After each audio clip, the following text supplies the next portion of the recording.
Assalamualaikum warahmatullahi wabarakatuh. Bismillahirrahmanirrahim.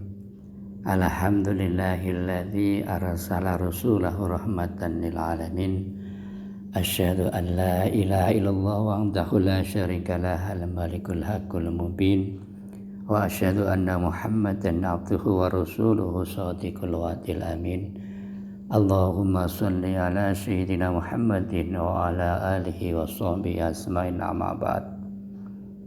Yang terhormat Kepala SMP Negeri 3 Aji Barang, yang terhormat Bapak Ibu Guru dan karyawan SMP Negeri 3 Aji Barang, anak-anakku kelas 7, 8, dan 9 yang berbahagia. Alhamdulillah wa syukurillah. Kita panjatkan puji syukur kepada Allah Subhanahu wa Ta'ala atas segala limpahan rahmat, taufik, dan hidayahnya. Pada kesempatan ini kita masih diberi kenikmatan oleh Allah, diberi umur panjang untuk dapat melaksanakan ibadah puasa di bulan Ramadan ini.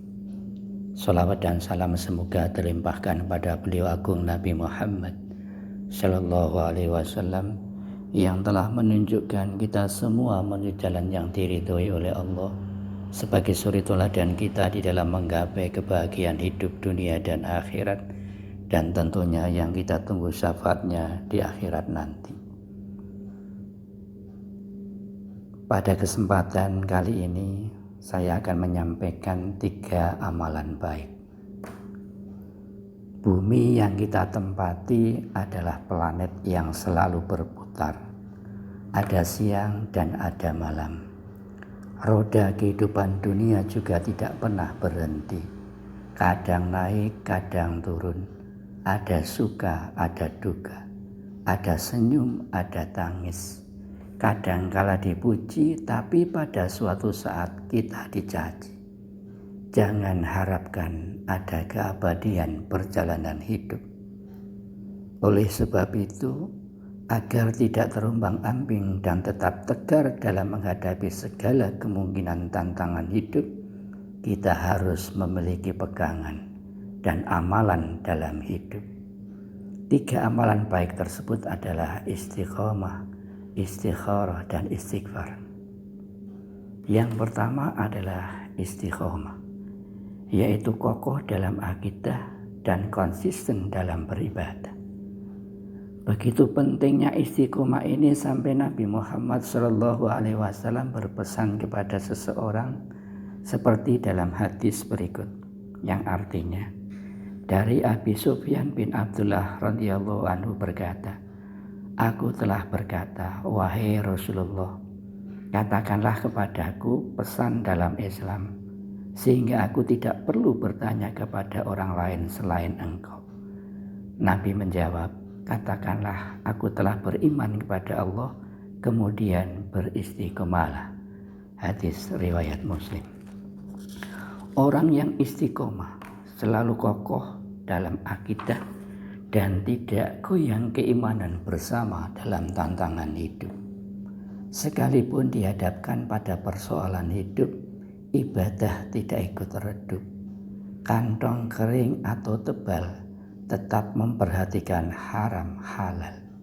Dicaci, dipuji, sujud pantang berhenti. Sekalipun ia memiliki fasilitas kenikmatan, ia tidak tergoda melakukan kemaksiatan. Orang seperti itulah yang dipuji Allah Subhanahu wa Ta'ala dalam Al-Quran surat Fussilat ayat 30, yang artinya, sesungguhnya orang-orang mengatakan, Tuhan kami ialah Allah. Kemudian mereka meneguhkan pendirian mereka.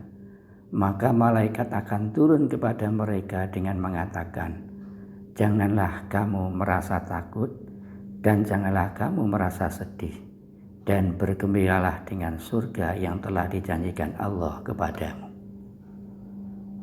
Yang kedua adalah istikharah. Selalu memohon petunjuk Allah dalam setiap langkah dan penuh pertimbangan dalam setiap keputusan. Setiap orang mempunyai kebebasan untuk berbicara dan melakukan suatu perbuatan. Akan tetapi menurut Islam tidak ada kebebasan yang tanpa batas. dan batas-batas tersebut adalah aturan-aturan agama. Maka seorang muslim yang benar selalu berpikir berkali-kali sebelum melakukan tindakan atau mengucapkan sebuah ucapan, serta ia selalu mohon petunjuk kepada Allah Subhanahu wa taala.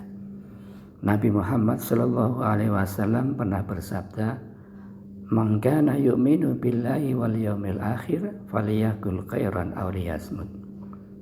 Barang siapa beriman kepada Allah dan hari akhir, maka berkatalah yang baik atau diamlah. Hadis riwayat Bukhari dan Muslim. Orang bijak berkata, "Ting today and speak tomorrow." Berpikirlah hari ini dan bicaralah esok hari. Kalau ucapan itu tidak baik, apalagi sampai menyakitkan orang lain, maka tahanlah, jangan diucapkan. Sekalipun menahan ucapan tersebut terasa sakit. Tapi ucapan itu benar dan baik, maka katakanlah, jangan ditahan.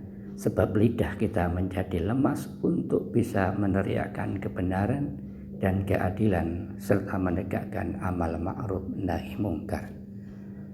Mengenai kebebasan ini, malaikat Jibril pernah datang kepada Nabi Muhammad SAW untuk memberikan rambu-rambu kehidupan.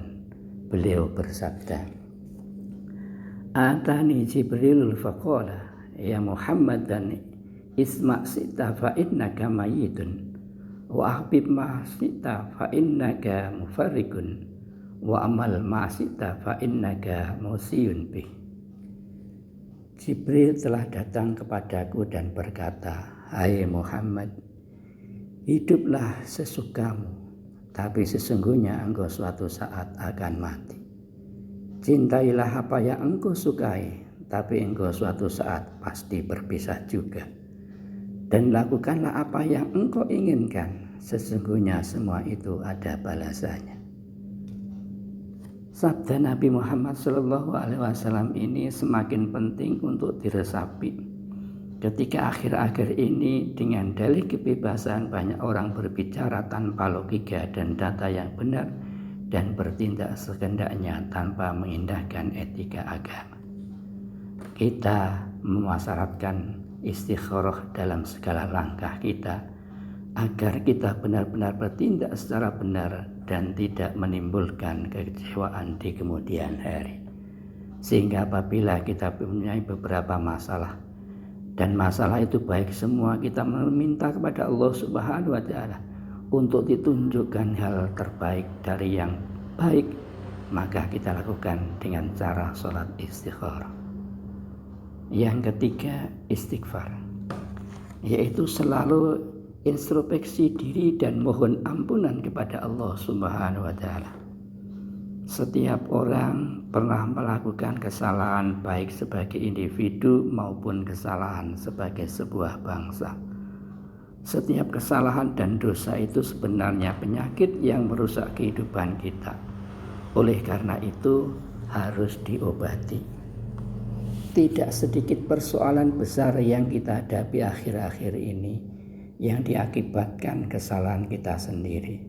Saatnya kita introspeksi masa lalu, memohon ampun kepada Allah, melakukan koreksi untuk menyongsong masa depan yang lebih cerah dengan penuh keridhaan Allah Subhanahu wa taala. Misalnya dalam persoalan ekonomi, jika rezeki Allah tidak sampai kepada kita disebabkan karena kemalasan kita, maka yang diobati adalah sifat malas itu. Kita tidak boleh menjadi umat pemalas. Malas adalah bagian dari musuh kita. Jika kesulitan ekonomi tersebut karena kita kurang bisa melakukan terobosan-terobosan yang produktif, maka kreativitas dan etos kerja umat yang harus kita tumbuhkan. Sebagai seorang siswa yang kesulitan di dalam menerima pelajaran dan malas untuk belajar, maka yang diubah adalah kemalasan tersebut. Jadilah orang yang rajin, orang yang tidak malas, sehingga menjadi anak yang sukses. Sekali lagi, tiada kehidupan yang sepi dari tantangan dan godaan. Agar kita tetap tegar dan selamat dalam berbagai gelombang kehidupan, tidak kita harus memiliki dan melakukan 3 pegangan tadi, yaitu istiqomah, istiqoroh, dan istighfar. Semoga yang saya sampaikan ada manfaatnya. Kurang lebihnya mohon maaf. Wabillahi taufiq wal hidayah. Wassalamualaikum warahmatullahi wabarakatuh.